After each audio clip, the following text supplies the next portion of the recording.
நெல் கொள்முதல் செய்வதைப் போல மற்ற தானியங்களையும் தமிழக அரசு நேரடியாக கொள்முதல் செய்ய வேண்டும் என டெல்டா மாவட்ட விவசாயிகள் கோரிக்கை விடுத்துள்ளனர்.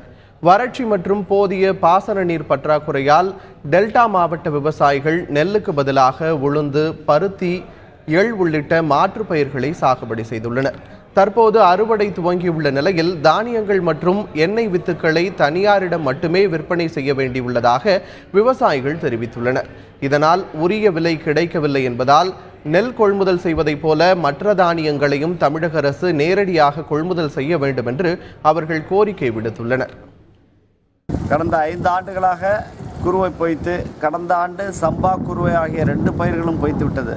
இந்த நேரத்தில் திருவாரூர் மாவட்டத்தில் மாற்றுப்பயிர் சாகுபடி செய்தால்தான் விவசாயிகள் ஏதாவது கரையேற முடியுங்கிற சூழ்நிலையில் விவசாயிகள் பருத்தி, எள், உளுந்து முதலிய மாற்றுப் பயிர்களை செய்துக்கிட்டு இருக்கிறோம். அரசாங்கமும் அதை பரிந்துரை பண்ணியிருக்கு. இப்போ விளைவிக்கப்பட்ட இந்த பயிர்களுக்கு போதுமான விலை இல்லை. அதனால் விவசாயிகள் மிகவும் கஷ்டப்படுறாங்க. குறிப்பாக பருத்தி குவிண்டால் குறைந்தது 5000 ரூபா விற்றுச்சுன்னா லாபமாக இருக்கும்.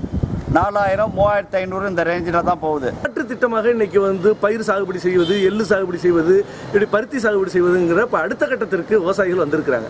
ஆனால் அடுத்த கட்டத்துக்கு வந்திருந்தாலும் அவர்கள் உற்பத்தி செய்த அந்த பொருளை விற்பதற்கு ஒரு மிகப்பெரிய தடையாக இருக்குது. இன்னைக்கு வெளி சந்தையில் விற்கும்போது மிகப்பெரிய அளவில் ஏமாற்றப்படுகிறார்கள். அப்போ இந்த குறையை போக்கணும்னா தமிழக அரசு உடனடியாக விவசாயிகளிடம் உற்பத்தி செய்யப்படுகிற பயிர் வகைகளாக இருக்கட்டும், தானிய வகைகளாக இருக்கட்டும், எள்ளு வகைகளாக இருக்கட்டும், இதையெல்லாம் கொள்முதல் செய்வதற்கு அவர்களே ஒரு விலையை நிர்ணயம் செய்து அதை அரசே கொள்முதல் செய்து கொண்டால் விவசாயிகள் ஏமாற்றப்படுவது என்பது கண்டிப்பாக குறையும்.